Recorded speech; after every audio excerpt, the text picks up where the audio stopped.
Eu tenho duas perguntas. E como dizem, quem pergunta quer resposta. Talvez não seja para você, mas é para a pessoa que perguntou, bastante interessante. Mas eu já sei disso, mas é você, o outro não sabe. Então vamos ser bastante coerentes também nesses assuntos, né? A primeira é o filho pródigo. Para você, viu, irmão Francisco, que é inteligente. Ou não é inteligente? Ah, gostei. Obrigado. A gente precisa aprender a saber quem é a gente. Você é inteligente ou não? Pois é. Então, se não for, eu vou mudar de púlpito. Ainda bem que o irmão Francisco é inteligente. O filho pródigo ainda recebe parte dos bens depois que ele volta para a casa do pai? O pai tinha 2 filhos. E um dos filhos pede a parte da sua herança e se vai. E gasta dissolutamente. E volta sem nada. A pergunta é, depois que ele volta, ele ainda vai receber a herança que o pai possui? Ou ele já levou tudo? Pela lei da mão Francisco, é olho no olho, dente por dente. E já está vendo aí? Recebeu, gastou porque quis, né? Eu acho que Deus é mais flexível.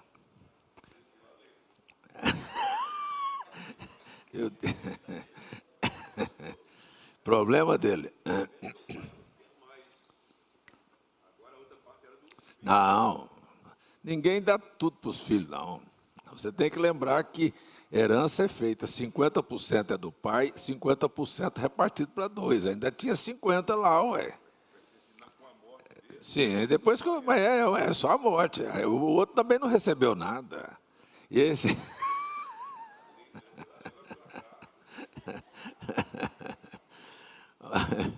essa semana mesmo eu vi uma mãe que tinha um imóvel aqui em Jaguaribe. 50% o marido faleceu, 50% era dela, 50% para dividir para 2 filhos. Ela quis dividir rachar e dividir por 3, em vez de ficar com 50%, ficou só com 30%. Problema dela, decisão dela. Mas o pai só deu aquilo que cabia, então 50% ainda era dele. O outro não tinha recebido nada, só iria receber com a morte do pai. Eu acho que o outro ficou bastante irritado, porque disse, vamos fazer assim, um cálculo aqui, tinha 100, 50 era do pai, 25 de cada um.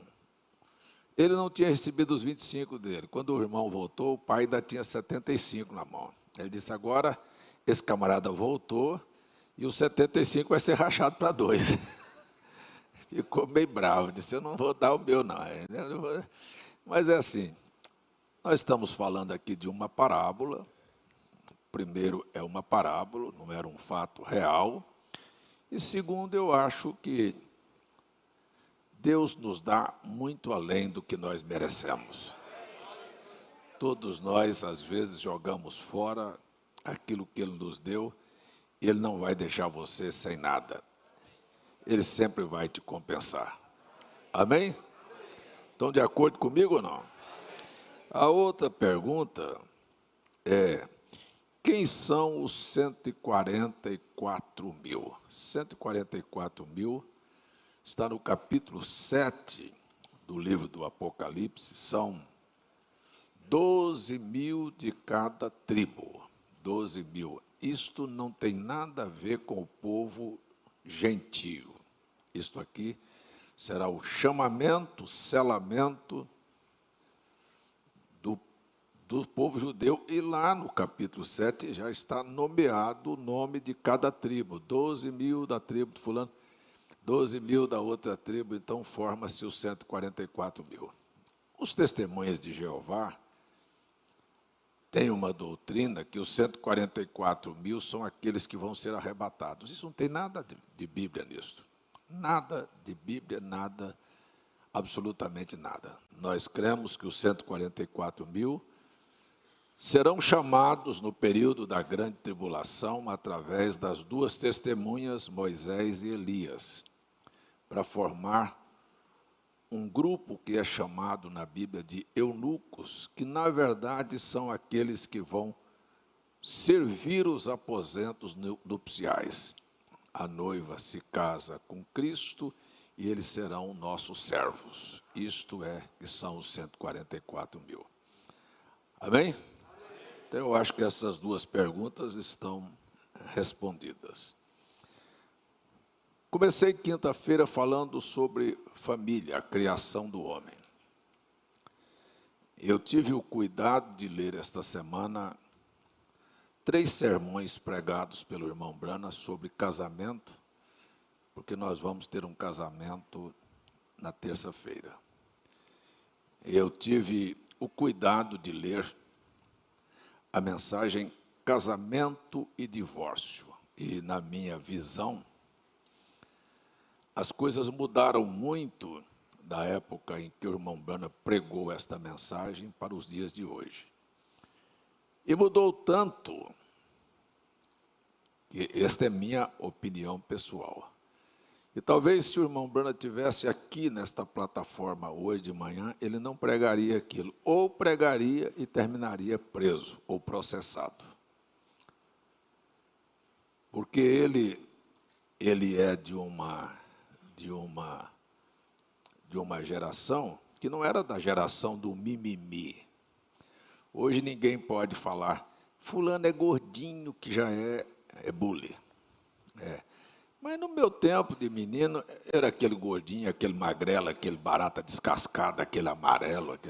E não tinha nada e ninguém ficava ofendido, não arrancava pedaço de ninguém. Mas hoje, qualquer coisinha, como disseram, que o pessoal ficou tão sensível que até o nome do bolo, que era chamado de nega maluca, tem que ser mudado.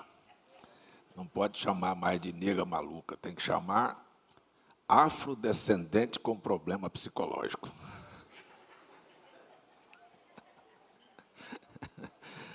Porque se falar o negão, está perdido. Mas é assim, é o povo do mimimi. Então, o irmão Brana, na mensagem de casamento e divórcio, tem uns termos muito duros. Sabe, quando ele, por exemplo, pega a figura feminina, que hoje nos Estados Unidos, a mulher é a deusa. E não é só lá não, aqui no Brasil ela está subindo cada dia mais. Nós temos muito mais direitos para a mulher do que para o homem, muito mais, mesmo aqui no Brasil. Mas lá nos Estados Unidos, onde ele pregou isso, ele disse que você chamar uma porca de porca ou uma cadela de cadela era muito elevado acima do nível da mulher. Ele disse que a mulher era mais baixa do que uma porca, mais baixa do que uma cadela. Isto falando no sentido da vida, não é? Da vida, porque ele disse, você não pode pegar uma mulher e uma cadela ou qualquer do gênero feminino e pensar, qualquer dor da raça animal, ela tem sua época para procriar. Então, entrou no cio, o macho procura. Disse, mas uma mulher não, ela é procurada a qualquer momento. Então, ele tem essas e falou isto de púlpito, né, de público, ficou colocado, apesar de que ele vai, daqui um pouco, ele dá uma saída e disse, irmãs, eu não estou falando com vocês, eu estou falando de uma mulher mundana, que vive uma destas stripteases, mostrando seu corpo e não tendo nenhum pudor. Eu não estou falando das mulheres santas, mas, de alguma maneira, são elas mesmas que iriam processá-lo. Não seriam as irmãs da igreja, seriam aquelas que estão vivendo aquilo que ele estava falando. De forma que eu tive o cuidado de ler esta semana, esta mensagem, e a gente vai tendo uma clareza de que nosso país, que é considerado um país de terceiro mundo, tem ideias muito desgastadas.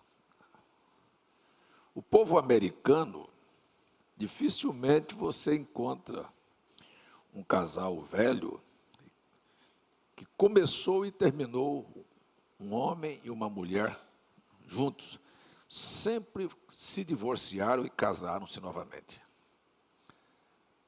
Muito difícil, você encontra aqueles casalzinhos de velho nos aeroportos, você pode chegar, eu tive essa oportunidade, você conversa, passou por 3, 4 casamentos. E o irmão Branham conviveu com esta situação do povo americano, que a lei do divórcio chegou muito primeiro do que no Brasil, que se divorciava por qualquer motivo. O camarada roncava, a mulher disse, eu não vou dormir com esse roncador. Divórcio. O camarada tinha mau hálito, divórcio. Tinha chulé, divórcio. Tinha certos comportamentos, a mulher não gostou, o homem, divórcio. Então não se terminavam, os casais não terminavam juntos. Começavam e terminavam, excetuando cristãos realmente nascidos de novo. E o objetivo principal da mensagem do profeta William Branham é nos levar ao princípio. Quantos querem ir para o Éden restaurado? É princípio. É voltar para o princípio antes da queda, antes de haver qualquer perversão. Então, irmão Branham, aproveitando a resposta de Jesus, no princípio não foi assim, quando falou sobre, perguntou se era lícito um homem repudiar sua mulher por qualquer motivo, e Jesus veio e disse, no princípio não foi assim. Mas Moisés nos deu permissão para o divórcio, ele disse, por causa da dureza dos vossos corações. Então ele volta lá no princípio, onde ele vai voltar? Na criação. O que era a criação? Deus criou um homem e no próprio homem criou a mulher. O irmão Branham veio e disse, veja que Deus não criou 2 mulheres, criou um homem e uma mulher, para que não houvesse divórcio. Mas não era só a criação do homem. Ele disse, observe que no reino animal também ele criou um boi e uma vaca, um galo, uma galinha. Mas depois da queda, ele diz, observe a poligamia. Ele disse, você tem um galo para um terreiro de galinhas. Você tem um boi para um monte de vacas. Disse, elas não teriam, elas nunca tiveram 2 bois, mas ele disse, depois da queda, é instituído a poligamia, e aí ele entra no gênero humano e diz, você vai ver que tinha um Jacó com 4 mulheres. 2 esposas, 2 concubinas. Você vai ter a figura de um Davi com 500 mulheres, um Salomão com 1000 mulheres. Disse, veja, tudo isto é produto depois da queda, mas Jesus veio dizendo, no princípio não foi assim. Então a intenção da mensagem foi levar as pessoas ao princípio. Agora, para nós voltarmos ao princípio, existe um ponto que é extremamente fundamental. E Jesus, falando com Nicodemos, que quis saber como voltar ao princípio, como herdar o reino dos céus, ele disse, a primeira coisa será necessário você nascer de novo. Nascer de novo é deixar para trás tudo que é errado. Aliás, o irmão Branham disse que a primeira doutrina que Jesus pregou foi esta, porque era a desagregação do pecado da sua vida. De tudo que nós herdamos de maneira errônea. Você vê que, eu vou voltar aqui, a poligamia, ela não começou com Adão. A poligamia, ela não começou nem com Sete, descendente de Adão. A poligamia começou com um descendente de Caim. que ele vai fundar a cidade e dali ele então toma 2 mulheres. Então dali para frente ele veja a desorganização social. Então, vamos de volta ao princípio. Eu quero falar uma coisa, espero que isso não ofenda ninguém. Não é o fato de você vir para a igreja, não é o fato de você batizar, não é o fato de você dizer, eu sou da mensagem, que atesta que você nasceu de novo.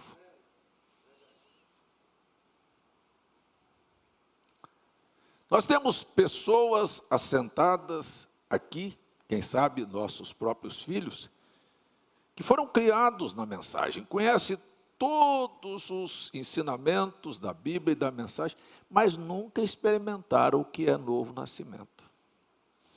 E não experimentando, você está cruzando diariamente a linha que separa a graça e o juízo.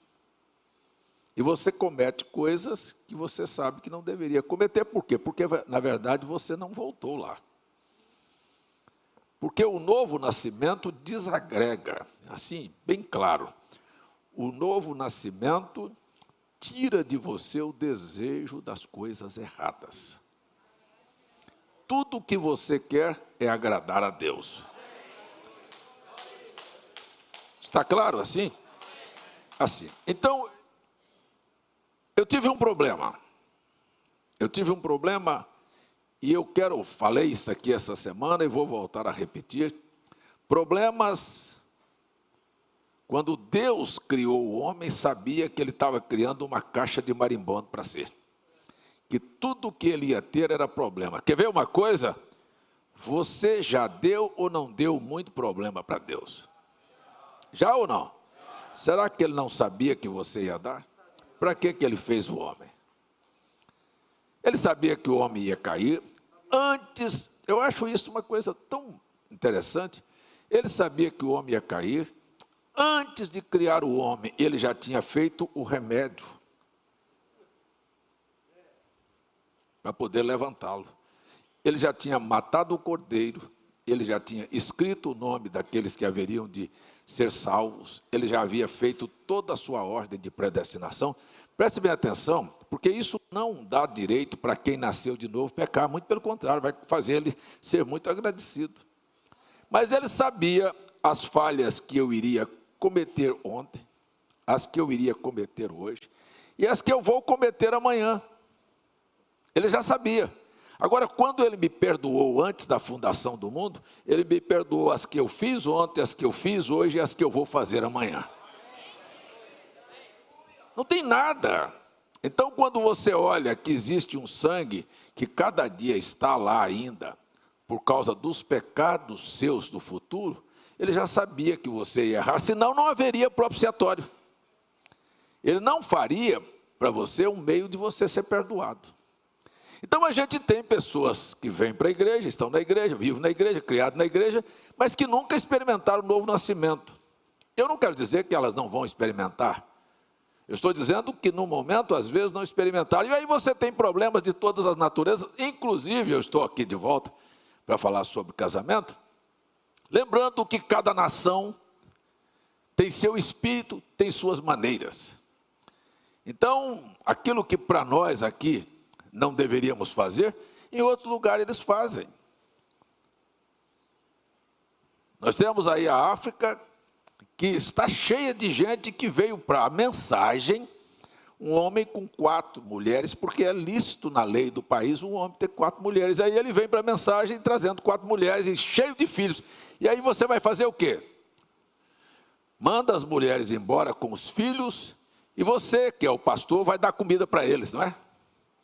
Porque fazer carga e jogar nas costas do povo é fácil. Agora, administrar os problemas que existem é outra coisa.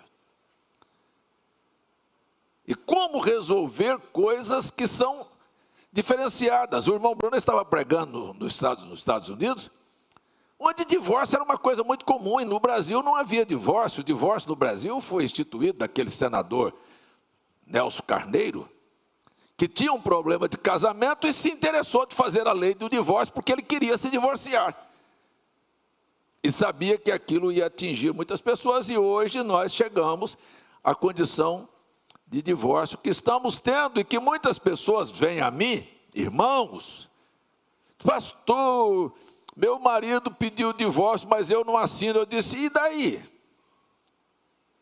Se a senhora assinar ou não assinar, ou o homem assinar ou não assinar, o juiz assina no seu lugar. Porque existe divórcio consensual, que é aquele que o marido e a mulher chegaram a uma conclusão amistosa de divorciar. Mas existe divórcio litigioso, que quando um não quer assinar, o juiz fala, não quer não, eu assino, pronto, acabou. Então não existe, na verdade, nem como se evitar este assunto.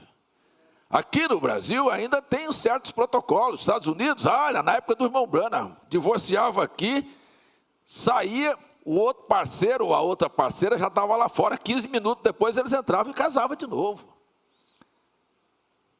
A coisa funcionava assim.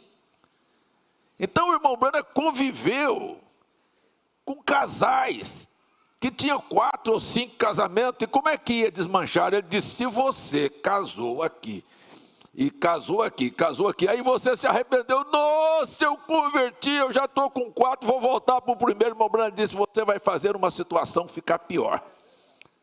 Então, quando você chega ao final de casamento e divórcio, vivendo esta bagunça nacional, ele tinha só uma saída, é dizer, fique da maneira como estão, e não façam isto mais. Não tinha outra saída. Porque se você pegar a lei do divórcio e do repúdio, em Deuteronômio 24, a Bíblia diz que um homem podia repudiar sua mulher porque não gostou de certas coisas. Ou seja, lá ela tinha uma vida suja, ou tinha algum defeito que ele não gostou, e ele podia dar carta de divórcio, e ela, que recebeu carta de divórcio, é só ler a Bíblia, Deuteronômio 24, ela tinha direito de se casar novamente. Este é Deuteronômio 24. Mas se ela casou novamente, e aí, no segundo casamento, chega ao ponto do marido, do segundo, dizer, também não te quero. Mas a Bíblia diz, ela jamais pode voltar para o seu primeiro, porque caso contrário, ela maculou a terra. Para Deus aquilo não existia. Não pode haver isso. Agora, nós estamos tendo problemas, e atrás de problemas, cada dia surge um diferente do outro, e você tem que levar as pessoas. Agora mesmo eu fui procurado, falei sobre isso aqui há poucos dias, sobre a questão das leis. Nós temos, aí nos Estados Unidos, acho que tem uma constituição desde que foi feita. O Brasil, parece que nossa é a 8ª já, e tem mais emenda do que uma coxa velha rasgada. Todo dia faz uma modificação. A Constituição de 88, ela, para começo de conversa, diz que o casamento era entre um homem e uma mulher. 11 homens, não foi você, nem eu. Eu não dei voto para nenhum deles. Mas eles sentaram lá na mesa e resolveram dizer, não, nós vamos agora permitir o casamento de um homem com um homem e uma mulher com a mulher. E daí? E foi feito. E a Constituição dizia uma coisa e eles não cumprem. Já virou outra coisa. Agora, eu disse isso em público muitas vezes, na televisão, em todo lugar. Eles rasgaram a Constituição para toda a nação ver, mas sem perceber, levantaram a Bíblia. Por que levantaram a Bíblia? Porque a Bíblia diz que assim como foi nos dias de Sodoma, seria nos dias da vinda do Filho do Homem. Então esta palavra é infalível. Não importa a maneira que aconteceu. Eu quero dizer para você que o que Deus falou vai acontecer. Amém? O que estão fazendo é diferente. Então agora, eu tive vários problemas. Ontem mesmo eu vi isso lá em Campinas. Pastor, eu fiquei viúva, e eu vou para o segundo casamento, e se eu me casar, eu vou perder a pensão do meu marido ou da minha mulher, e eu preciso disso para sobreviver. Então esta palavra veio me apertando, e eu fui escafunchar isso. Eu disse, não, irmãos, não é assim, porque eu também fiquei viúvo há 32 anos atrás e me casei e a minha mulher deixou uma pensão e até hoje nunca me cortaram. Mas outro ser não me cortou. Então, a lei do país é claríssima em dizer que houve uma morte e houve um segundo casamento. Quem se casou não perde a pensão, só perdia na lei de 1991 para trás.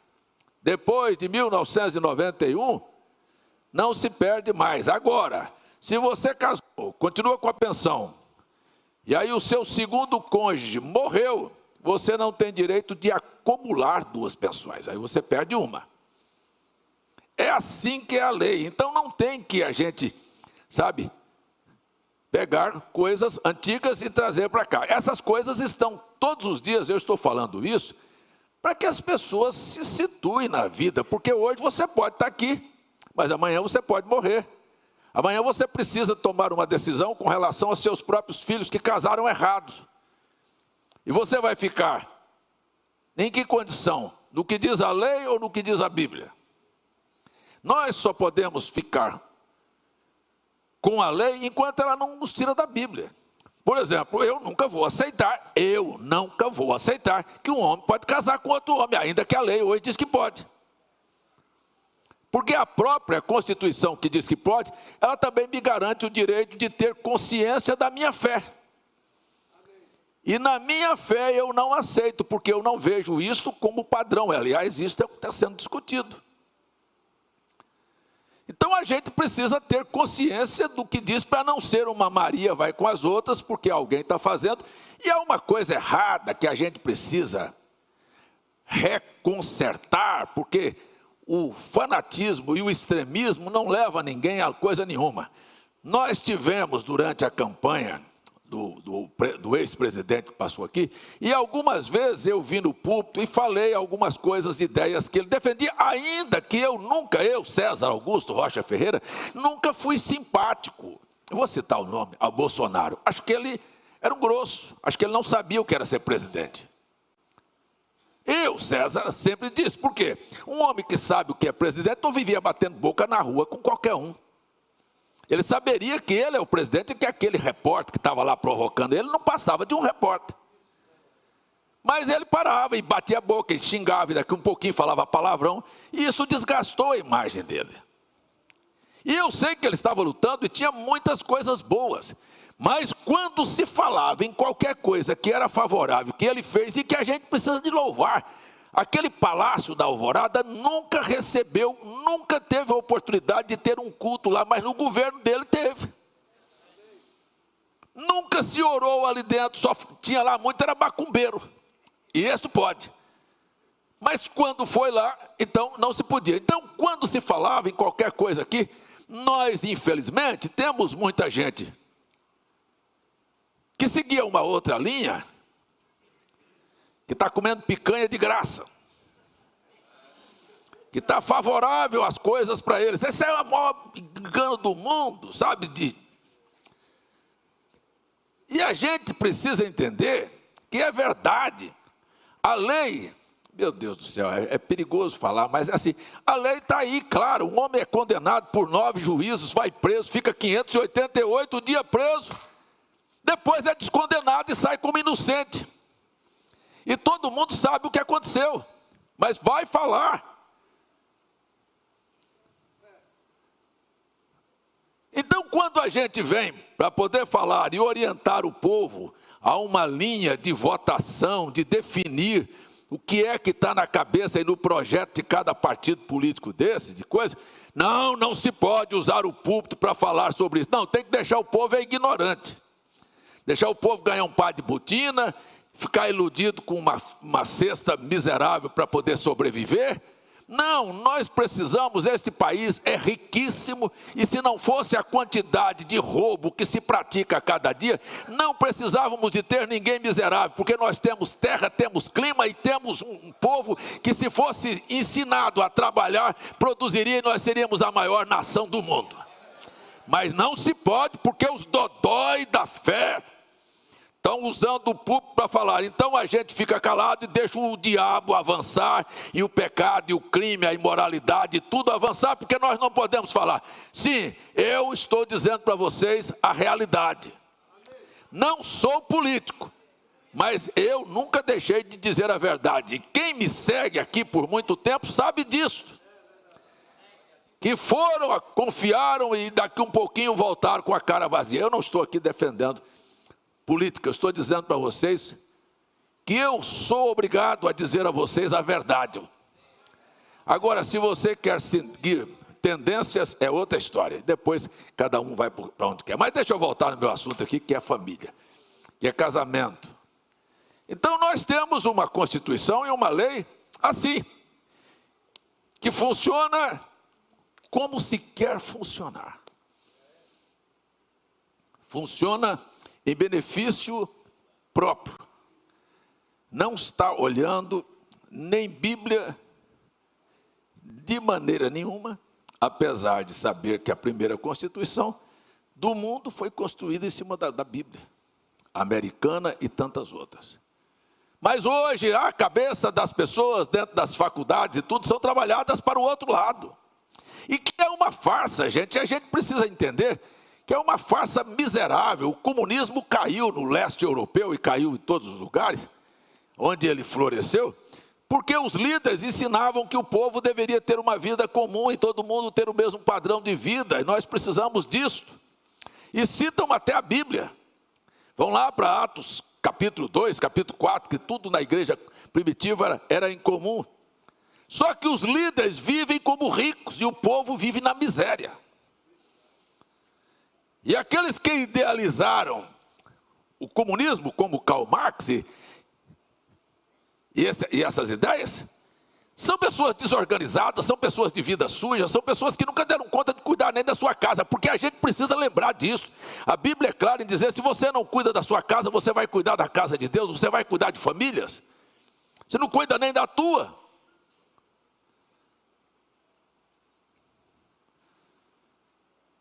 Todas essas coisas são fundamentais. Então, quando se fala em casamento, se tem muita pressa por causa do grande volume de hormônios do corpo humano e da atração sexual.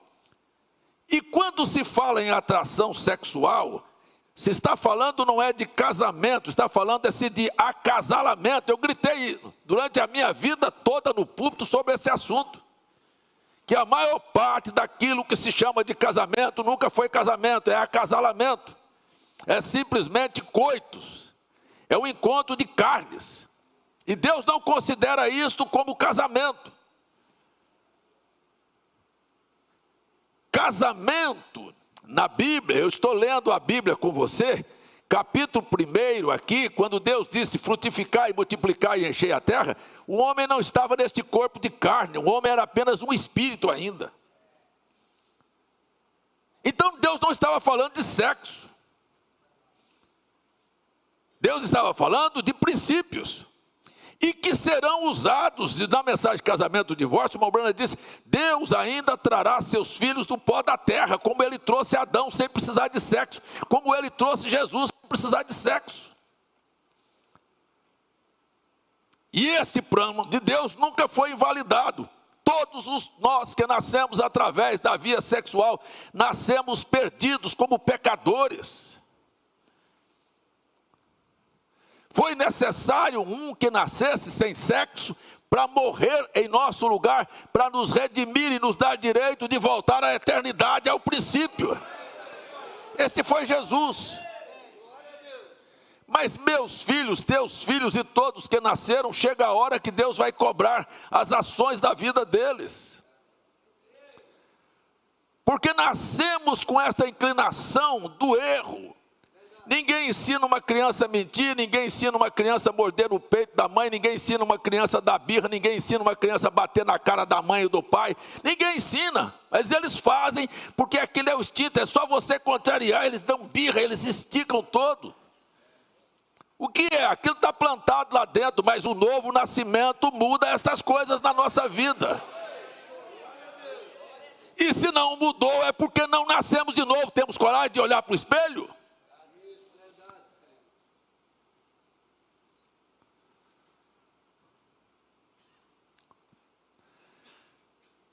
Então nós temos os jovens, e eles vêm para a igreja, e eles são criados na igreja, mas daqui um pouquinho dão passos errados, tomam decisões erradas.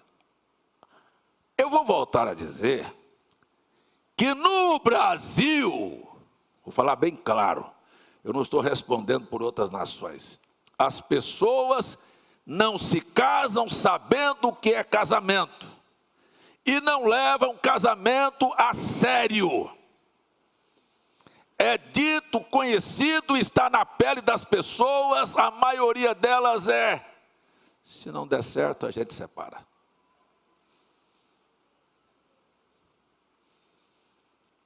Vou casar aqui, mas se não combinar, a gente separa. Isto é um ato de inconsequência, porque na verdade, quando você assume uma responsabilidade, você traz uma vida ao mundo, você deveria ter um senso de responsabilidade, de entender que aquela vida que você trouxe está olhando para você, esperando em você, confiado em você, que você não vai ser um vagabundo ou uma vagabunda que vai deixar ele amanhã sem ter lar, sem ter família, sem ter proteção, que você vai honrar a sua palavra. E você vai trabalhar, que você vai honrar, que você vai cuidar daquilo que você se comprometeu a fazer. Mas não é assim. As pessoas não estão assim, não estão nem aí. Por quê? Porque os influencers, aqueles que estão na internet ou na televisão, eles não vivem assim, eles trocam de mulher e de marido todo dia. Eles não são fiéis aos seus votos. Eles não respondem por nenhuma coisa, eles simplesmente partem para isto. E você quer dizer que na igreja não é assim? Eu conheço tantas moças que casaram virgens, puras, limpas, e que estavam pensando e sonhando em ter um lar. Mas daqui um pouquinho aquele vagabundo mudou de ideia. Essas coisas, eu falei com os jovens aqui na reunião, precisavam de ter tempo para conhecer, para ver, para a cabeça. Olhar para dentro da cabeça não é para a formosura do corpo e dos olhos, não. Mas olhar para a cabeça, o que esse camarada, o que essa sujeita tem na cabeça? O que ela pensa? Nós temos, olha, eu estou falando como pastor, eu recebo pessoas todo dia no escritório, nós temos moças que casam, depois que casam não querem ter filho. Para que casou? E tem homem também que não quer ter filho, devia mandar castrar.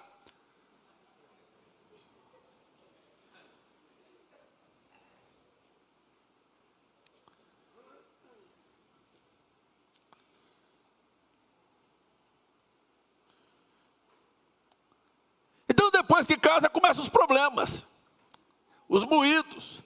Eu não gosto disso, eu embirro com isso, eu embirro com aquilo, eu não quero as coisas dessa maneira. Essas coisas precisavam de ser conhecidas antes de casar. Se você não gostava, devia escolher uma pessoa que gosta. Do que você realmente gosta, não, esse camarada é assim, essa camarada tem isso na sua vida, eu não gostei disso, faça uma seleção. E eu quero dizer para vocês, vocês estão pensando, nós vivemos numa geração de homens frouxos que aprenderam a ser mandados por mulher, e arrastando no pé delas, elas fazem o que querem.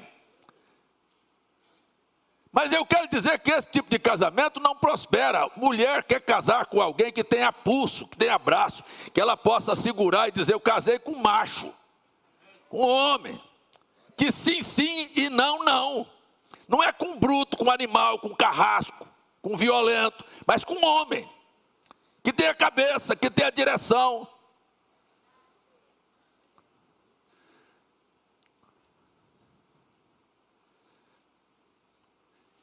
E homem que é homem quer casar com mulher, não é com macho para mandar, para brigar, para empinar, para gritar, para agredir, para ser bruta. Mulher é feminina, é dócil, ela aceita. Mas as coisas estão tudo de cabeça para baixo. Aí teve um que me procurou: pastor, eu quero me casar com esta moça. Eu digo: qual é a data do casamento? Eu vim aqui para o senhor fazer nosso noivado. Eu disse: não faço não. Não vou fazer noivado sem data de casamento, porque o tempo me ensinou isso. Não, mas eu disse: vocês já oraram? Quero dizer para vocês, aqui, ó, olhe para mim aqui, que a maioria das pessoas que vão casar nunca oraram.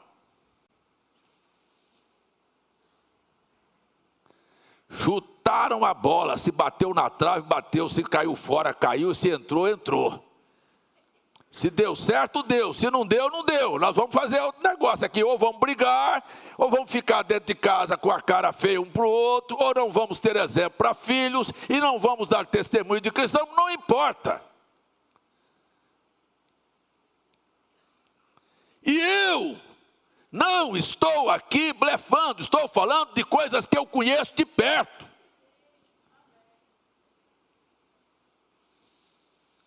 Então, nosso povo não leva as coisas. Eu conheço gente, olha,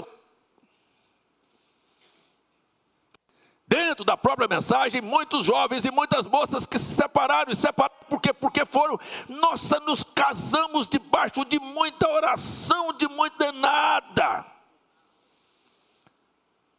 Às vezes o pai e a mãe estão contra, falando, não, mas eu quero, eu orei. Muito bem, eu acredito na oração. Acredito que a decisão deve ser dela, até na hora de decidir, precisa de estar convicto daquilo que está fazendo. Porque, aliás, quem vai viver não é o pai e a mãe, são os dois. Mas me chegou um casal, e daqui um pouquinho eu tinha uma mensagem do profeta, por que o irmão Brana pregou perguntas e respostas 2, e quando ele falou que se uma moça desse a palavra para um homem, e se tornasse aquela palavra verdadeira, e fizesse um pacto, uma aliança, botou uma aliança no dedo direito aí, ficou noivo, está casado, disse agora se você voltar atrás, você não tem direito de se casar com outro. Então, me veio um caso deste, e eu não quis fazer o noivado, e a pessoa ficou achando ruim, e foi embora, e voltou no meu escritório, eu quero noivar, eu quero casar. Eu disse, vocês já oraram, coisa nenhuma. E insistiram tanto, eu disse, tá bom, traga lá a aliança, vou fazer. Responsabilidade sua, vocês estão entendendo? Não estão entendendo? Não durou um mês aquele noivado. Aí o rapaz descobriu que a moça olhava para o lado, que estava flertando com outro. E daqui um pouquinho me telefona, pastor, olha, eu não vou romper o noivado. Não, espera que eu vou chegar aí. Quando eu cheguei, já estão todo mundo sem aliança. Palavra de pastor não vale nada, vale a decisão. Pastor é apenas o para-choque para resolver o problema depois que bateu. E ainda, passara-se o tempo, e o camarada não vai ficar solteiro, e apareceu outro, e vem atrás, e você vai fazer o quê? Qual é a minha posição? Eu avisei para vocês que eu não faria casamento, e não fiz. Disse, mas eu não posso impedir você ir ali no cartório e se casar. Mas eu não faço. Agora eu quero falar aqui abertamente, aquele papel que você vai ali no cartório para se casar, diante de Deus não vale nada. Deixa eu deixar bem claro para você que não vale nada. Aquilo é apenas para poder regulamentar a sua condição de vida material dos bens que vocês adquirirem. Porque na Bíblia não existe certidão de casamento civil.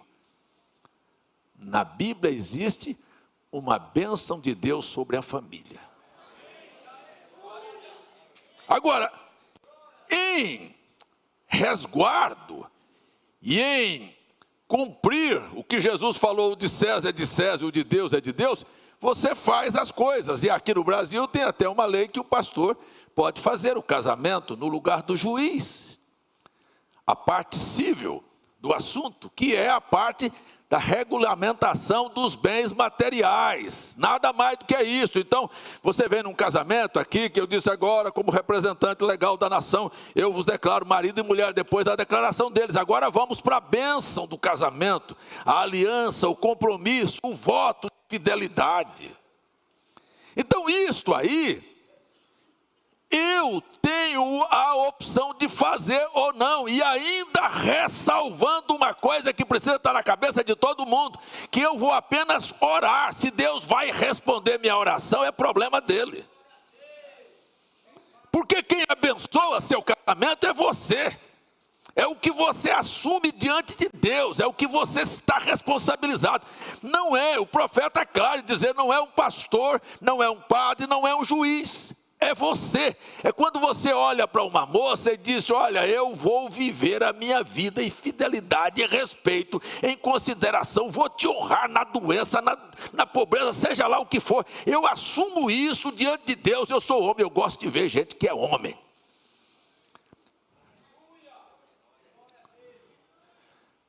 E Deus abençoa. Aí eu oro, eu tenho certeza que Deus vai abençoar. Eu fui fazer um casamento há muitos anos atrás, foi um dos primeiros casamentos que eu fiz na minha vida, lá em Campina Grande. O rapaz era do interior, e a moça também. A moça era 10 anos mais velha do que o rapaz. Ela já estava aparecendo as ruguinhas, e ele ainda, bem saudável. E eu comecei a preocupar, disse, meu Deus, 10 anos de diferença aqui de uma mulher para um homem, a mulher vai se desgastar com filhos, com trabalho de casa, esse camarada vai ficar novo e ela vai ficar velhinha. Eu chamei o rapaz e disse, ô irmão, vem cá. Você sabe que essa mulher tem 10 anos mais velha do que você? Sei. Você sabe que ela vai se desgastar muito mais do que você? Sei. Você sabe que amanhã ela vai estar velha e vai ter um bocado de mocinha nova, bonitinha ali, na sua frente, e você vai viver com a velha e ser fiel a ela? Ele disse, sei. Você vai garantir mesmo? Ele olhou para mim, matuto como ela, e dizia assim, pastor, eu quero falar para o senhor que eu não sou vara não. Porque vara é que se quebra. O que eu falo eu sustento. Isto é poucos homens no mundo hoje. É um bando de vara que qualquer coisinha treco. Observe bem com quem você vai se casar, moça.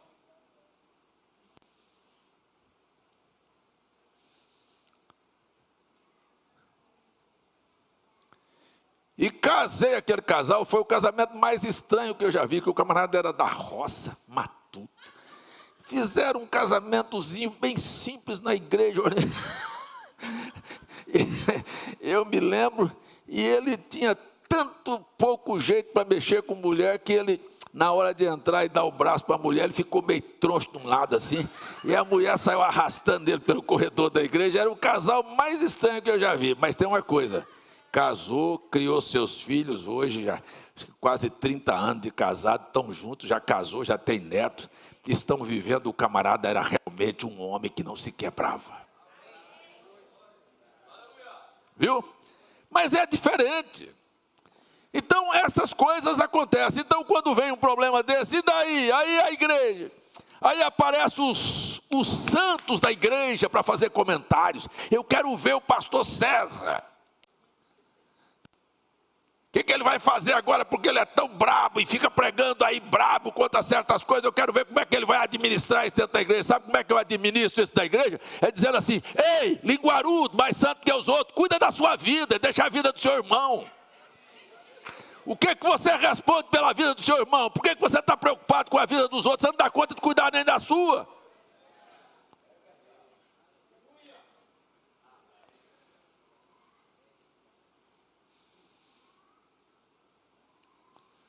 Eu tenho problemas de gente que acha que é santo e que na verdade precisa de se converter, mas vive preocupado com a vida dos outros. Eu vou dizer o que aconteceu com o próprio profeta William Branham. Eu vou voltar aqui no assunto. Por que as pessoas não levam casamento a sério nesta nação?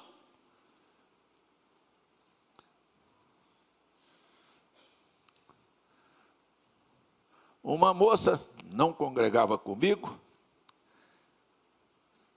pertenceu a um outro grupo da mensagem, se casou. Viveram, tiveram um filho, casou ou se acasalou. O casamento não dava certo. O homem não honrava seus compromissos como homem. Pode ser uma excelente pessoa, mas a verdade é esta. E acabou se separando. E todo mundo sabe que uma menina nova, ao se separar, não vai ficar solteira. Ela vai procurar. O mundo está cheio. A compreensão é clara assim. Se esta moça tivesse orado, buscado a Deus, uma direção, fosse realmente encontrado o princípio do novo nascimento, ela não tinha se casado com aquele camarada. Quero falar para você, as coisas que acontecem no seu casamento lá na frente, só vai te fazer voltar atrás e dizer, eu não orei.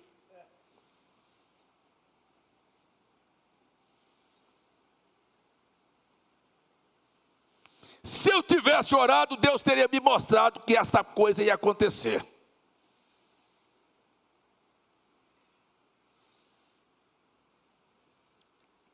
Essa é a verdade mais pura.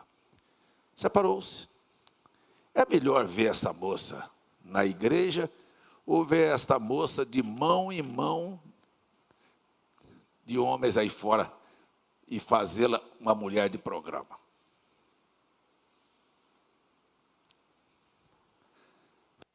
No seu trabalho, se engraçou pelo seu chefe e daqui um pouco, sabe? Foram lá no cartório e se casaram. E vieram para congregar comigo. Nunca me procuraram até hoje para dizer se está certo ou está errado. E eu nunca procurei ela. É o que eu falei outro dia aqui, a respeito da Rebeca. Rebeca veio à frente aqui, pediu para se batizar, queria acertar a vida com Deus. Eu nunca falei, Rebeca, você vai batizar? Ei, Rebeca, vai batizar amanhã? Vai semana que vem? Como é que é? Eu nunca perguntei, mas tem gente que vai perguntar, porque o problema é dele.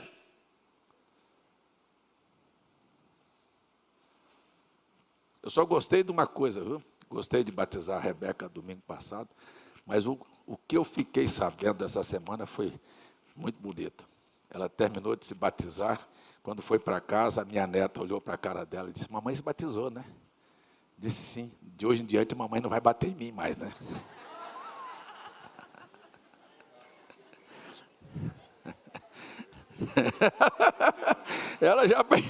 Ela já pegou o lado bom dela, né? A mamãe não.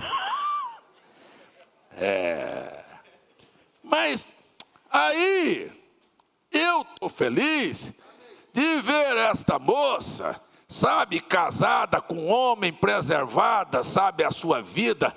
Não quero saber do que aconteceu no passado e nem vou ser o empecilho e ficar na frente e dizer aqui na minha igreja, não, porque eu tenho aqui um legalismo formado. Eu quero dizer para você, olha, se Deus abrir a porta e aceitar e dizer, vem minha filha, eu vou te acolher e vou fazer você feliz, eu fico do lado de cá batendo palma para ela. Mas acontece que tem os curiosos mais santos que não são mais santos de jeito nenhum.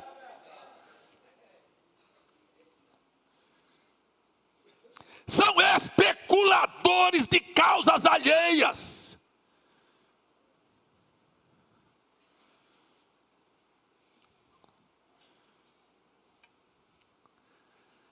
Então a gente tem, olha, todo dia tem problema, todo dia tem problema. Por que eu tenho problema? Porque Deus fez o ser humano, e o ser humano é problema. Eu tenho problema, você tem problema. Quem é que está aqui que não tem problema? Me diga aí, levanta aí e diz, eu não tenho. Esta é uma causa de gente problemática. Esta casa aqui, ó, é uma casa de gente problemática. Todo mundo que está aqui tem problema. E eu quero dizer, a solução chama-se Jesus Cristo.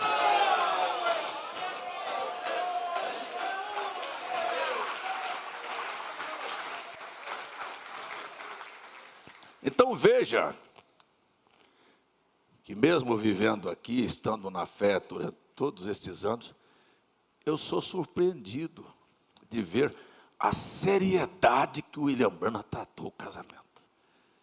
Então eu fui ler essa semana, voltando aqui no princípio, e aqui está, perguntei ao irmão Branham, eu gosto disso, viu? Sobre se casar, e se ele faria o nosso casamento. Ele disse, eu vou estar em tal cidade, na igreja tal, eu vou lá e caso vocês, sem problema. Mas o irmão Branham não realizou o casamento somente na igreja. Vocês lembram que eu falei há poucos dias atrás aqui, que casamento não tem que ter aquele véuzão arrastando no chão. Gente, é absurdo, é imoral. A gente vê o que pastores fazem com o povo. Uma irmã foi se casar porque teve a infelicidade lá atrás, deu um tropeço na sua juventude, perdeu a sua virgindade. O pastor disse, aqui na minha igreja você não pode casar de branco. Onde é que tem que se casar de branco na Bíblia? Onde é que tem vestido de noiva na Bíblia? Essa é uma tradição, é uma coisa que se arranjaram que você não vai contra, mas por mim pode casar de roxo, de vermelho, de preto, de azul, do que quiser. O gosto é seu, o casamento é seu, eu não tenho nada com isso não.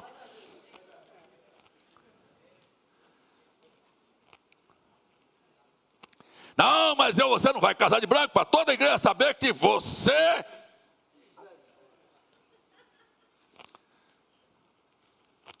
Dá vontade de pegar o filme da vida dele e botar lá para todo mundo ver. Ver se ele tinha coragem de deixar. É assim.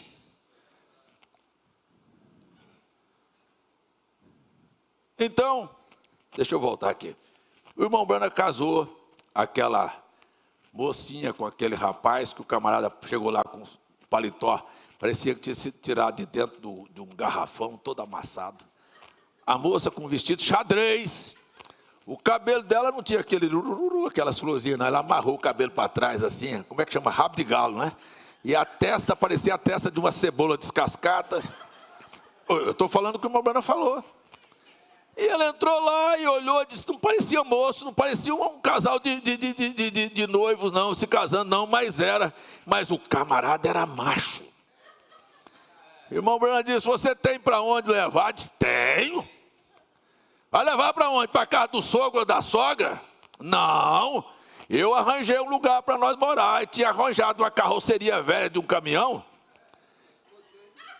de um container, e fez lá, dividiu lá, o negócio aqui é quarto, aqui é cozinha, e arrumou lá, mas olha, é minha vida. E o irmão Branham disse, passou o tempo, ele disse, eu vou lá visitá-lo, e chegou de ponta de pé, e ele estava lá sentado, e ele olhando, olha que coisa feia, Jean. Um profeta olhando pelo buraco da fechadura. Cubando a vida dos outros. Ele disse, o camarada estava sentado. Eita, que casal, viu, Francisco?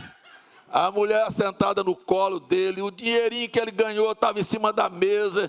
E ele fazendo a conta, essa é do supermercado, isso aqui é daqui, isso aqui é daqui. Chegou no final. Eita, querida, eu passei ali, mas eu vi um vestido bonito. Queria tanto comprar ele para você, mas o dinheiro não vai dar. E ela passou a mão na cabeça do camarada, fez arrepiar até a nuca dele. Essa é por conta própria.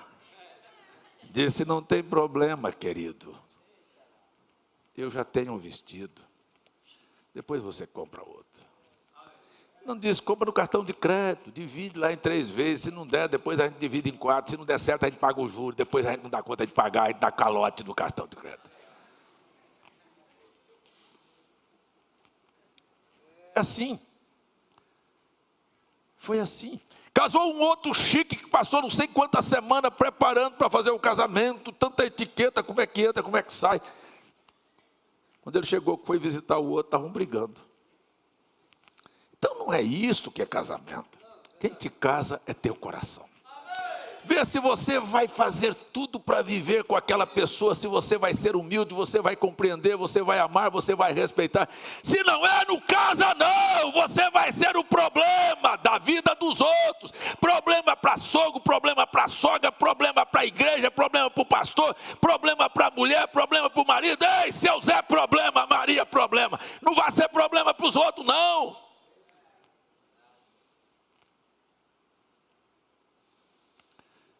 O Senhor nos casa, o irmão Branham disse, aqui eles relatam aqui 3 casamentos, eu não vou ler todos 3. Um foi feito numa casa. Sabe que tamanho que o sermão que o irmão Branham pregou? Não deu 5 minutos o casamento.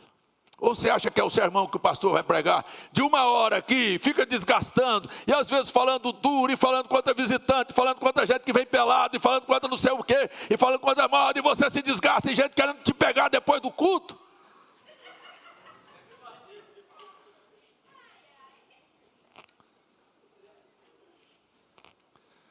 Parece que a gente vai aprendendo, ficando velho e aprendendo.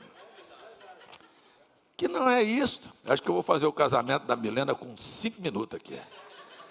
Pode fazer a festa, viu, Milena? Desde que me convide. Mas é assim mesmo, gente. Então, vamos ver a seriedade do assunto. Então, aquele casamento, disse aqui esse rapaz, eu não vou ler tudo, porque senão eu vou passar a manhã toda aqui, o meu horário já vai acabando. Disse, foi muito especial para nós. Ele morava em Tucson, a moça morava em outro estado, se juntaram numa cidade bem separados, foram lá, fizeram o casamento. Que coisa engraçada, viu, Francisco? E o camarada não estava assim, estava logo esse casamento aí. Não. A Bruna terminou de casar, agora nós vamos ter a escola bíblica, e o casal fez questão de ir para a escola, de não pegar o carro e viajar. O irmão Bruna ia pregar à noite, o casal disse, não, nós vamos ter a vida toda para a gente viver, nós vamos ficar para o culto. Você entende? Disse, depois nós pegamos o nosso carro e fomos viver nossa vida. Mas foi assim que aconteceu nesse relato desse casamento. Casamento seria pela manhã. O irmão Brana falou-nos em particular pela manhã, antes do culto da manhã. Chamou o casal no escritório. Ele nos perguntou se havia algo em nosso passado que tínhamos guardado um do outro e que precisava ser confessado. Agora, na nossa tradição nojenta do Brasil, nós já pregamos, e eu, César Augusto, preguei isso por muito tempo. A moça precisa confessar a sua vida passada, se ela teve alguma coisa errada. E os machos? Quando foi que Deus defendeu o seu passado sujo, que deve ser escondido?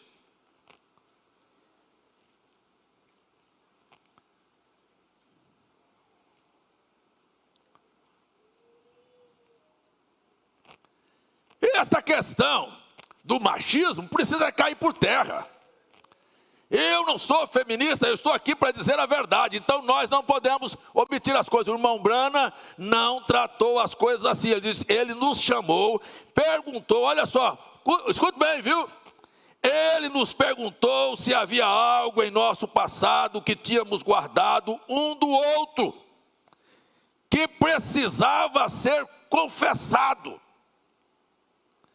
Ele ressaltou que isto é uma coisa muito importante que estávamos fazendo, e que era uma promessa que estávamos fazendo ante Deus, e isto em um compromisso para o resto da nossa vida. E nós nos casamos e fomos para os 2 cultos naquele dia, não queríamos deixar de ouvi-lo pregar. Depois disso voltamos para Tucson e começamos a nossa vida. Primeiro, acerte a sua vida passada com quem você vai se casar. Ambos, disse, eu não fui coisa boa não. Depois, casamento. Deixa eu pegar o casamento. A cerimônia de casamento realizada pelo irmão William Brana, de 2 americanos aqui, que eu não vou inventar de citar o nome para não sair errado. Lá em Lusiânia, 8 horas, dia 1º de dezembro de 1963, na sala da escola dominical, antes de pregar a mensagem, o absoluto. A pianista tocou várias músicas de casamento e a marcha nupcial no começo. Então o ministro, o noivo e seus assistentes vieram para o altar. E em seguida vieram ao altar os assistentes da noiva, seguidos por ela. Aí agora teve a entrada. o profeta disse: pergunto,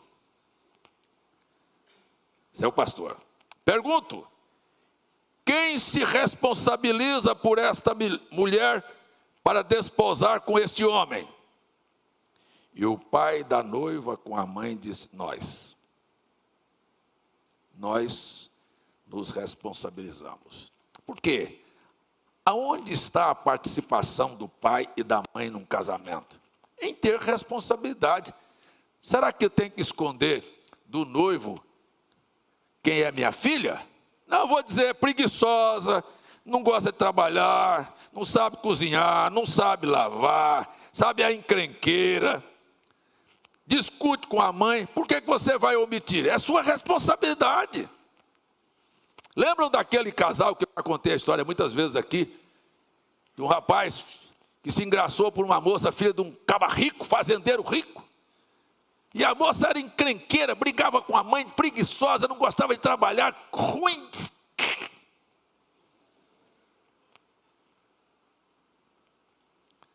E o pai chamou o rapaz, o fazendeiro rico chamou o rapaz e disse: não casa não. Não trabalha. É encrenqueira, é briguenta, é cheia de ludu. Se eu fosse você, eu não casava não. Ele disse: não, mas eu caso. Um rapaz bem tranquilo. Eu gosto dela.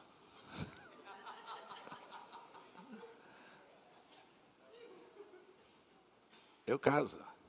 E casou. No dia do casamento, ele também era fazendeiro. Chamou os peão da fazenda dele e disse: olha, a festa vai lá até pelas tantas, eu vou chegar aqui no dia amanhecendo. Quando o dia estiver amanhecendo, vocês ficam todo mundo em cima da cerca ali do curral. E eu vou vir com ela de cavalo, porque naquela época era do cavalo. Eu ia no cavalo.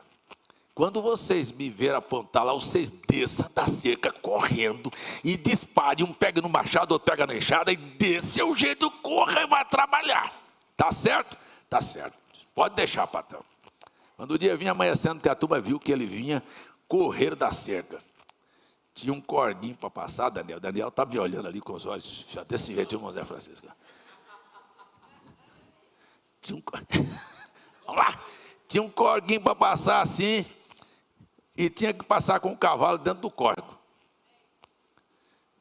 A dona era acostumada a dar luxo, dar birra, fazer birra. Chegou na... Não é para ser celebrado imprudentemente ou levianamente,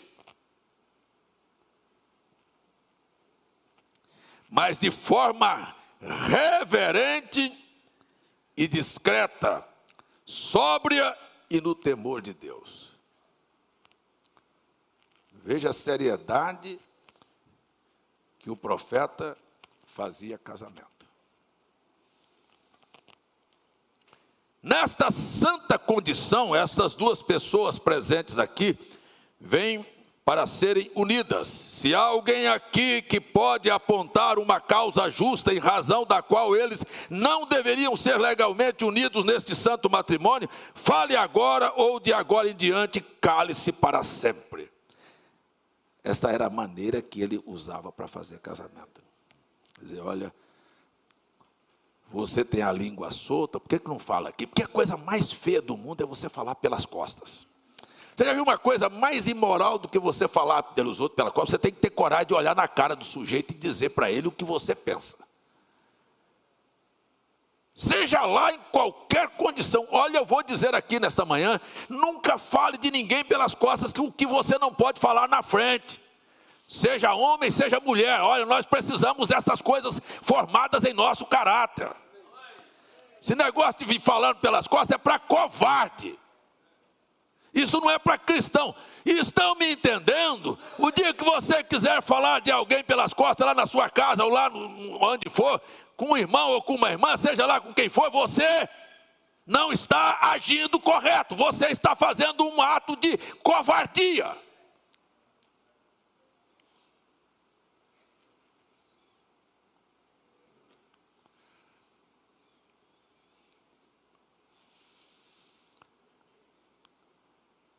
Vou exigir e responsabilizar. É que pessoas pensam que não tem responsabilidade. A todos que estão presentes numa cerimônia de casamento, que a responsabilidade é de todos nós. Vou responsabilizar a todos. E certamente responderão no dia do julgamento. Quando o segredo dos corações, não, mas eu conheço a vida daquela irmã, daquele irmão, sabe? Eu não tive coragem de levantar lá para falar. Você é um covarde. E no dia do julgamento você é responsável por aquilo. Quando eu já falei isso aqui sobre ordenação de diácono, sabe? Eu vou colocar aqui esse irmão aqui. Você conhece alguma coisa na vida dele que desabona? Vá para ele, não venha para mim não. Vá para ele, resolva para lá as coisas. Você conhece alguém na vida de uma irmã que vai se casar, que tem um problema? Por que você não vai falar para ela? Vai falar para ele. Ao invés de estar falando para os outros, covarde, linguarudo. Fale. Ou então se levante em público aqui, que o irmão estava na época, na hora do casamento, disse, tem alguém que quer falar? Fala agora. Ou então murche a sua língua e não fale nunca.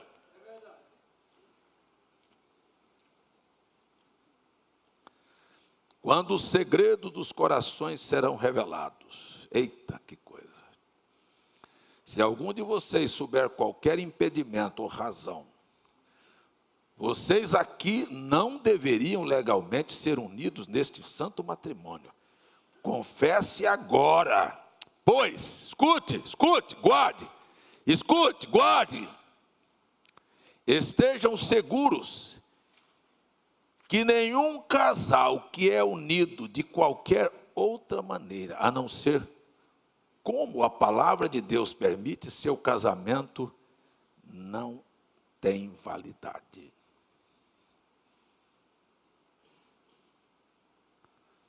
Seu casamento não é admitido legalmente no céu.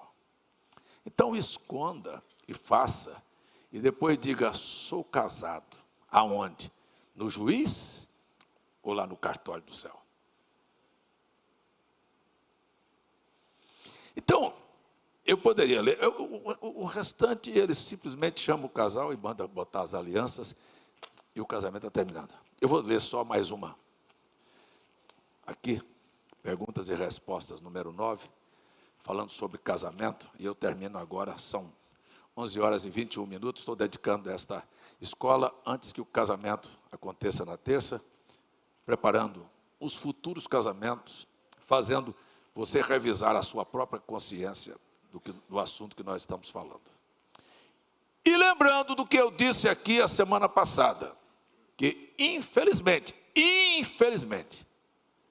muitos casais estão juntos, criaram filhos,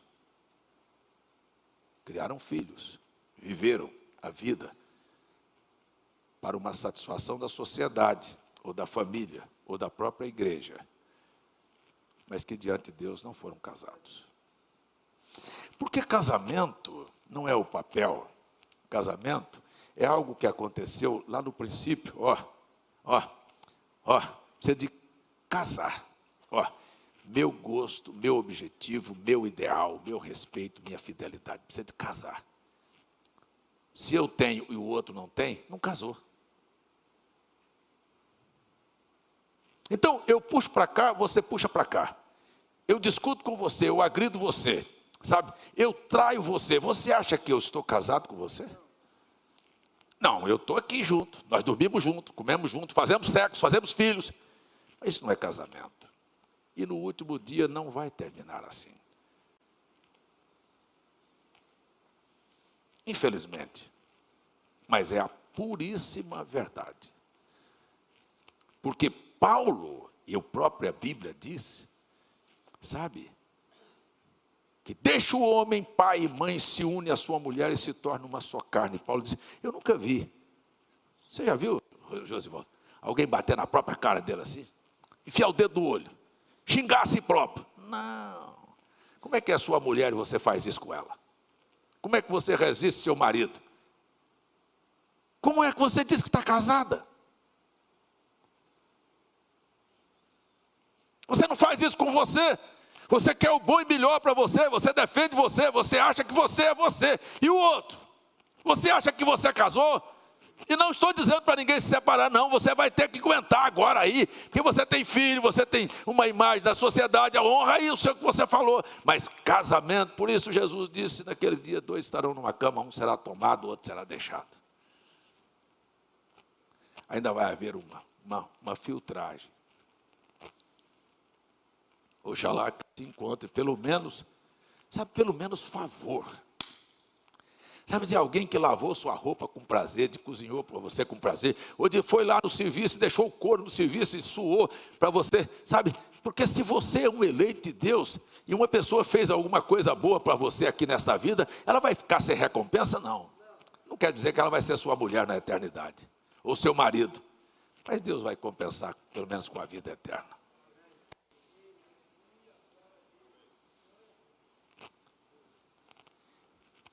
Mas casamento é um pedaço um do outro.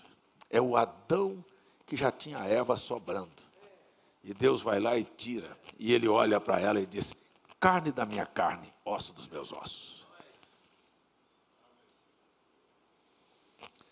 Vou terminar. Perguntas e respostas 2. Fizeram uma pergunta para o irmão Brana sobre por que Jesus disse que deveríamos dar carta de repúdio. Por qualquer motivo, Jesus disse não. No princípio não foi assim. Eu vou voltar no princípio aqui.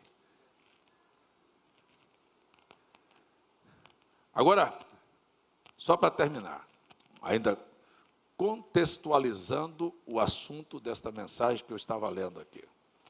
Se um homem se casa com uma mulher que não haja vivido limpamente, antes de se haver casado com ele, lá atrás teve uma vida suja.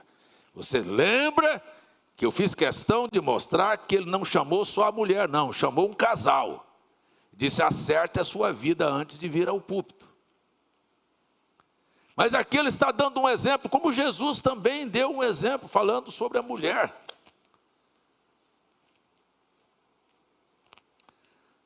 Disse, se ele não viveu uma vida limpa antes de ter casado, então ela vem e, depois de haver vivido com ele por algum tempo, uma mensagem, ele disse 5 anos, 10 anos, 20 anos, já tem filhos, já casou, mas a consciência não deixa dormir à noite em paz, lembrando daquilo, cobrando, você foi injusta, você não falou a verdade, você simplesmente enganou.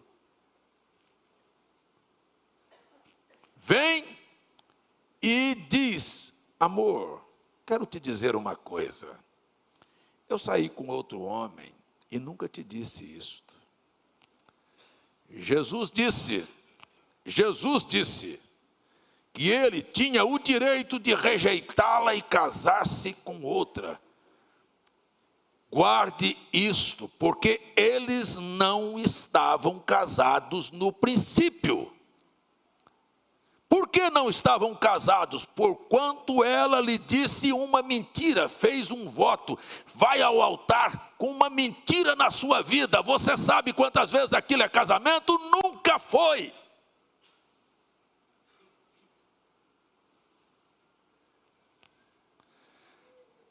Porque Deus não faz um casamento em cima de mentiras.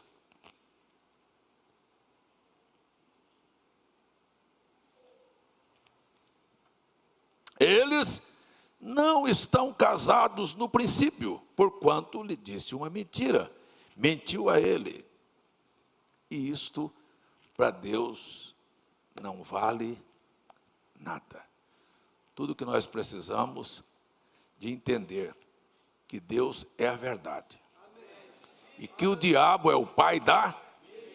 E quando você faz uma coisa dessa em cima de uma mentira, você tem o quê? Vamos ficar em pé.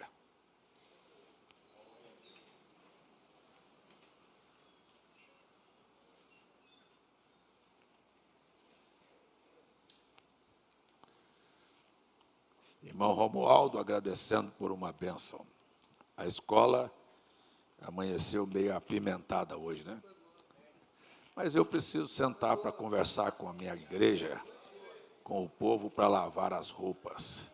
Entender que nós temos moças e moços que simplesmente sabem que Deus está pronto para pegar o seu passado, jogar no mar do esquecimento, e que todos nós temos direito de constituir famílias sobre verdadeiros valores e princípios, e que nós não precisamos ter uma vida enganosa, porque você vai mais cedo ou mais tarde encontrar os seus pecados. Vamos fechar nossos olhos. Pai Celestial, viemos te agradecer, porque sabemos que tudo que o Senhor quer é que nós voltemos ao princípio, a um lar de paz, a um lar de fidelidade, de respeito, de consideração, a um lar onde não haverá doenças. Oh, que coisa boa é lembrar do princípio. Lembramos que lá no Éden Satanás estava, mas no Éden restaurado ele não estará. E nós queremos estar lá, porque nós queremos ser felizes e vivermos alegres para sempre, de eternidade a eternidade. Nós veremos e seremos aqui na terra, neste novo lar, a tua grande família.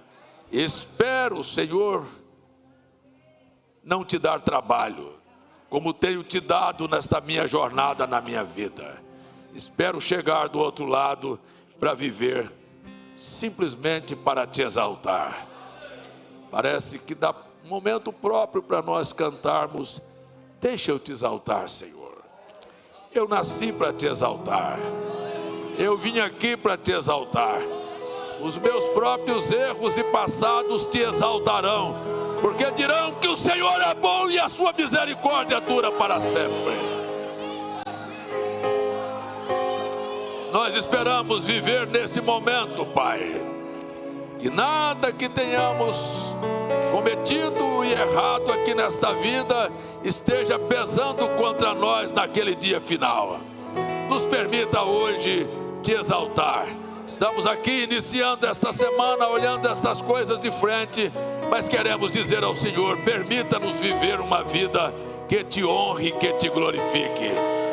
Abençoe a saúde, o lar, o ganha-pão, a convivência do marido, da mulher, dos pais e dos filhos, e que cada um possa rever a sua vida aqui na terra. Nós te pedimos, nós te agradecemos, no nome de Jesus. Amém. Aleluia. Glórias ao nome do Senhor. Glórias ao nome do Senhor. Podemos dizer graças a Deus. Aleluia. Porque foi que eu nasci. Quem é que me ajuda aqui? Se não, Joel vai me ajudar. Me salvou. Porque foi que eu nasci.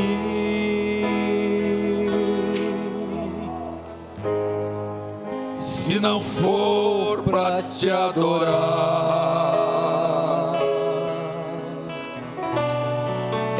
porque eu estou aqui, Senhor. Se não for para me prostrar,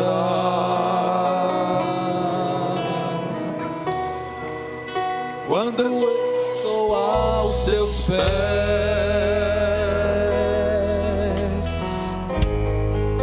nem consigo me lembrar.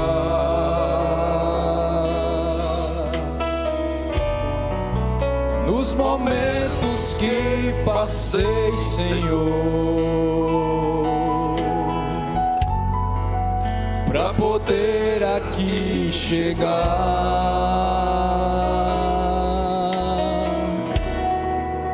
não permitas, ó meu Pai,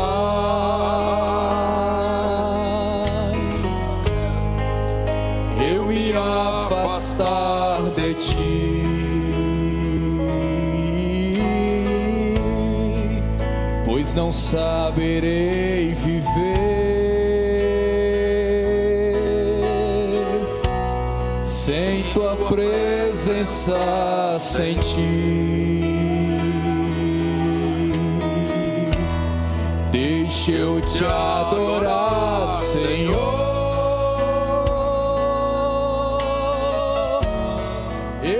só quero te adorar.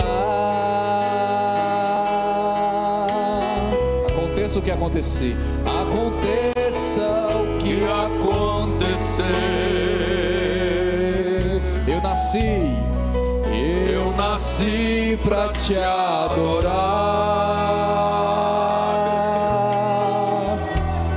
Deixa eu te adorar, Senhor.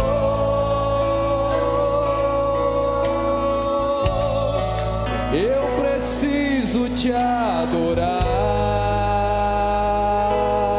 Tu és a razão do meu viver. Tu és a razão do meu viver. Eu nasci pra te adorar. Eu me lembrei de uma senhora padrão americano, cristã, que tinha passado por 4 casamentos. E ela foi ao encontro do irmão Branham. 4 casamentos. E disse: irmão Branham, eu já tive 4 casamentos e estou para me casar pela 5ª vez. E o irmão Branham olhou para ela e disse: você já ouviu a minha mensagem sobre casamento e divórcio? Ela disse: não. Ele disse: então ouça. Ela ouviu a mensagem e depois de alguns dias voltou e disse: irmão Branham, eu ouvi a mensagem. E ele disse: e? Ela disse: Deus disse que eu me casasse com este 5º homem e nunca mais fizesse isto, nunca mais me divorciasse. Veja que o profeta não agiu como muitos estão agindo. Ele simplesmente confiou no que a mulher disse, que Deus disse para ela se casar. Quem vai dizer se você se casa ou não, não sou eu. É o teu coração, é a tua relação com Deus. Então esta foi a resposta. E o irmão Branham disse: aquela era uma semente perdida, era uma mulher errada. Ele disse: aquela era uma semente de Deus naquela região. Então eu quero dizer que quando você vê casos que são extremamente fora do quadrado e que você não pode julgar, deixa Deus julgar. Não se meta em questão alheia, não pegue cachorro pela orelha, não se comprometa com um assunto que não é da tua alçada. Cuida-te da tua própria vida. É o meu conselho a todos que estão aqui, aos meus irmãos de Joinville, meu abraço a vocês, os que estão na internet. Deus abençoe a todos no nome de Jesus. Até terça-feira, se o Senhor permitir.